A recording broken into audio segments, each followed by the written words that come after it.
আসসালামু আলাইকুম, কেমন আছেন সবাই? আলহামদুলিল্লাহ, আমরা সবাই ভালো আছি। আর এই তো আজকে আমরা চলে এসেছি মাউন্ট ফুজি দেখতে। আর মাউন্ট ফুজি দেখতে আমরা যে রোডটা দিয়ে যাচ্ছিলাম, সেই রোডটা দিয়ে যতই আমরা কাছে যাচ্ছিলাম ততই ফুজি সানটা আমাদের সামনে সাদৃশ্য হয়ে আসছিল। এত সুন্দর লাগছে, সুবহানাল্লাহ। আর এটা ছিল আমার ফার্স্ট কাছে থেকে ফুজি দেখা, কারণ জাপানে আসার পর আমি বেশ কয়েকটা জায়গা থেকে ফুজি দেখেছি, তবে এত কাছে থেকে আমার দেখা হয়নি। আর আজকে আমরা কোথায় যাচ্ছি আগে সেটা বলে নেই। আজকে আমরা যাচ্ছি লেক ইয়ামানাকাকোতে। আর এখান থেকে আজকে আমরা ফুজি দেখব। যদি আজকে ওয়েদারটা বেশি ভালো থাকে তাহলে হয়তো আরও কাছে যে আমরা দেখতে পারবো। তবে আমাদের যেতে যেতে আমরা বুঝতে পারছিলাম আজকের ওয়েদারটা অনেক ভালো। আর সৌভাগ্যবান হলেই একমাত্র ফুজি সান দেখা যায়। আজকে মনে হচ্ছে অনেক ভাগ্যবান আমরা, কারণ এই তো ফুজি দেখতে পাচ্ছি, একদম ক্লিয়ার দেখা যাচ্ছে। এখন বলতে পারছি না কাছে যাওয়ার, আরও কাছে যাওয়ার পর আমরা মেইন যে জায়গাটায় আমরা যেতে চাচ্ছি সেখানে যাওয়ার পর এতটা ক্লিয়ার দেখা যাবে কিনা। মাউন্ট ফুজি দেখতে যতটাই সুন্দর, এর ভিতরটা ততটাই ভয়ঙ্কর, কারণ এর ভিতরে ঘুমিয়ে আছে সুপ্ত আগ্নেয়গিরি। যদি কখনো এই আগ্নেয়গিরিটা প্রস্ফুটিত হয় তাহলে অনেক কিছু ছারখার হয়ে যাবে আগুনে পুড়ে। আর এই জন্য এটাকে ঘুমন্ত সৌন্দর্যও বলা হয় জাপানের। অবশেষে আমরা লেক ইয়ামানাকাকোতে চলে এসেছি। আর এই যে দেখতে পাচ্ছেন পাশেই লেক। আমরা অবশ্য আসার পর পার্কিং খুঁজছিলাম, কারণ এখানে যেহেতু আজকে ছুটির দিন, পার্কিং পাওয়াটা খুবই টাফ, কারণ অনেক মানুষ আসে ছুটির সময় দেখতে। আর আমরা এই জন্যই খালি ঘুরছিলাম, লেকের 4-5টা রাউন্ড দিচ্ছিলাম, পার্কিংয়ের জন্য অনেকক্ষণ ওয়েট করছিলাম। আর আমাদের সাথে এসেছিল নাইমা ইব্রাহিম, ওরাও আছে। তা আমরা ওদেরকেই খুঁজছিলাম যে ওরা কোথায় নেমেছে, অ্যাটলিস্ট ওদেরকে বের করে তারপর আমরা একসাথে আর কি ঘুরবো। এই জন্য আমরা ঘুরছি, এর সাথে আমরা ফুজিটাও দেখছি। দেখেন একদম কাছে থেকে কি ক্লিয়ার দেখা যাচ্ছে, যদিও নামার পর তারপরে কি হবে বুঝতে পারছি না, কারণ সাধারণত ফুজিটা এত ক্লিয়ার দেখা যায় না সব সময়, কারণ ওয়েদারও একটা ব্যাপার থাকে, প্লাস মেঘ, এত উঁচু পাহাড়, এর আশেপাশে মেঘ এসে সবসময় ঢেকে থাকে, এই জন্য এর মেইন চূড়াটা সবসময় দেখা হয় না। তবে আজকে আমাদের ভাগ্য ভালো যে আমরা দেখতে পারতেছি। তারপর বলা যাচ্ছে না এখন শেষ পর্যন্ত পুরোটা আমরা দেখতে পারবো কিনা। আমাদের সাথেই থাকুন। অবশেষে আমরা নাইমা এবং ইব্রাহিম ভাইকে খুঁজে পেয়েছি। ওই যে দেখছেন তারা ভিডিও করানো খুব ব্যস্ত আছে। আর এইদিকে আমরাও নেমে গেছি। আমার মেয়ে তো পাশেই পার্ক, ছোট একটা পার্ক আছে, পার্ক দেখে সে সেখানে চলে গিয়েছে, সে আমাদের কাছে আসলো না। আমরা এই তো এখন যাচ্ছি। আর দেখেন ফুজিটার কি অবস্থা। আমরা এতক্ষণ গাড়ি থেকে যখন ঘুরছিলাম তখন কি সুন্দর ক্লিয়ার ছিল। আর আমরা এখন নামছি যে একটা ছবি টবি তুলবো, একটু কাছ থেকে দেখবো, এখন সে মেঘে ঢেকে গিয়েছে। এই জন্যই বলি ফুজিটা দেখা খুবই ভাগ্যবানের কপাল লাগে, সবার কপালে ফুজি দেখা যায় না। যাই হোক, একটা মানে নিজের মানে মনের একটা শান্তি যে কাছে এসে অন্তত গাড়ি থেকে হোক দেখতে পেয়েছি। এখন নামার পরে হয়তো ছবি তুলতে পারছি না, ফুজিকে ঢেকে ফেলেছে আমাদের মেঘ। করার কিছু নাই, এটা আসলে আমাদের হাতে নেই কোনো কিছু। যাই হোক, আশেপাশের পরিবেশটা কিন্তু খুবই সুন্দর, দেখতেই পাচ্ছেন। এটাই আর কি, সুবহানাল্লাহ, আমাদের কাছে অনেক ভালো লাগছে। আজকের দিনটাও অনেক সুন্দর ছিল, ওয়েদারটাও ভালো, মানে খুব একটা ঠান্ডা ছিল না।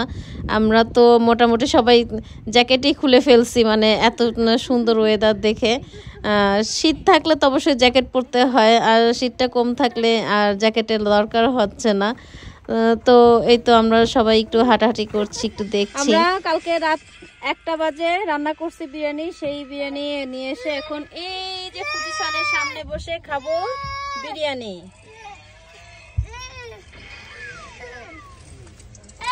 আমরা এখন খেতে থাকি। আর ওইখানে হচ্ছে ফুজিসান মেঘে ঠেকে গেছে, কিছুই দেখা যাচ্ছে না। কেমন হয়েছে বিরিয়ানি? মজা লাগছে? জয়রা মজা লাগছে? জয়রিয়া মজা লাগতেছে? আমরা কোথায় বসে খাচ্ছি দেখো, ওই যে ফুজিসান, আর এই যে আমাদের খাবার প্লেট, ওই ফুজিসান, মেঘে ঢাকা ফুজিসান আমরা খাচ্ছি। একটা নাও, একটা উঠায় নাও, নেন সিরিয়াল দিয়ে। ইয়া আরিগাতো ফুজিসান। দেখি ফুজি থেকে করো একটু।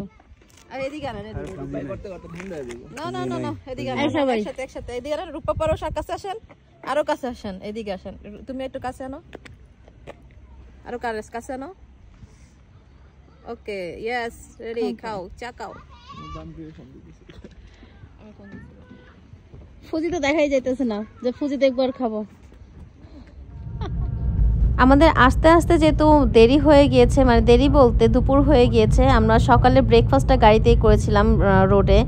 আর এখন আমরা এখানে আসার পর আমরা একটা স্পটে দাঁড়াইলাম, একটা ভিউ পয়েন্টে, যেখান থেকে ফুজি দেখলাম এবং সাথে আমাদের খাবার খেলাম আর কি, দুপুরে লাঞ্চ করলাম। তারপরে আমরা চা খেলাম, যেহেতু নাইমা যেখানে আছে চা তো সেখানে থাকবেই, চা না হলে তো হবেই না, তাই আমরা চাটাও খেয়ে নিলাম।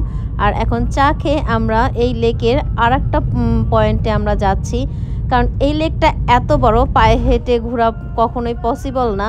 তাই আমরা একবার এক সাইডে যাচ্ছি, গাড়ি দিয়ে দিয়ে ঘুরে ঘুরে যাচ্ছি, আর সেখানে দাঁড়াচ্ছি, কিছু ছবি তুলছি, দেখছি, হাঁটছি, ঘুরছি, এই তো।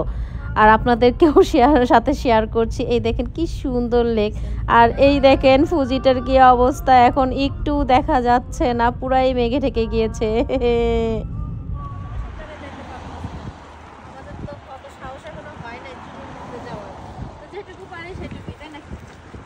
আমরা যতদূর পারতেছি ততদূর। দেখতে দেখতে ঘুরতে ঘুরতে আমাদের প্রায় বেলা শেষ হয়ে গিয়েছে। আর এখন যেহেতু শীতকালে তো দিন অনেক ছোট থাকে, 4টা বাজেই সন্ধ্যা হয়ে যায়। আর অলরেডি আমাদের প্রায় 3:45টার মতো বেজে গেছে, আর সন্ধ্যা হয়ে যাচ্ছে, সূর্য ডুবে যাচ্ছে। আর এখন এত পরিমাণে ঠান্ডা লাগছিল যে আমরা সবাই আবার গায়ে থেকে জ্যাকেট বের করে সবাই ওভারকোটগুলো পরে নিয়েছি। আর এই যে লেকের ধারে আমরা নিচে চলে এসেছি একদম পানির কাছে। আর এই সাইডটাতে, আমরা এখন যে সাইডটাতে আছি, এই সাইডটাতে এত সুন্দর, মানে ছোট ছোট পাখি, হাঁস, অনেক কিছু আছে এই সাইডটাতে, খুব ভালো লাগছিল। তো আমরা সবাই একটু নামলাম যে কাছে থেকে একটু হাঁসগুলোকে দেখি। তা আমার পোলাপান কিছুতেই থাকবে না, তারা সেই হাঁস ধরার জন্য অস্থির হয়ে গেছে, ধরে তাদের আটকায় রাখতে পারছি না, বাচ্চা কাচ্চা থাকলে যা হয় আর কি। আর এদিকে শীতেও আমরা সব জমায়ে যাচ্ছিলাম। তো তাড়াতাড়ি করে আমরা এখান থেকে উঠে হয়তো বা আমরা ব্যাক করব বাসার উদ্দেশ্যে। আর আজকের মতো এখানেই সবার কাছে বিদায় নিয়ে নিচ্ছি। আজকে আমাদের এই ভিডিওটা যদি ভালো লেগে থাকে অবশ্যই লাইক, কমেন্ট ও শেয়ার করবেন, আর আমাদের পাশেই থাকবেন। সবার কাছে আজকের মতো আল্লাহ হাফেজ।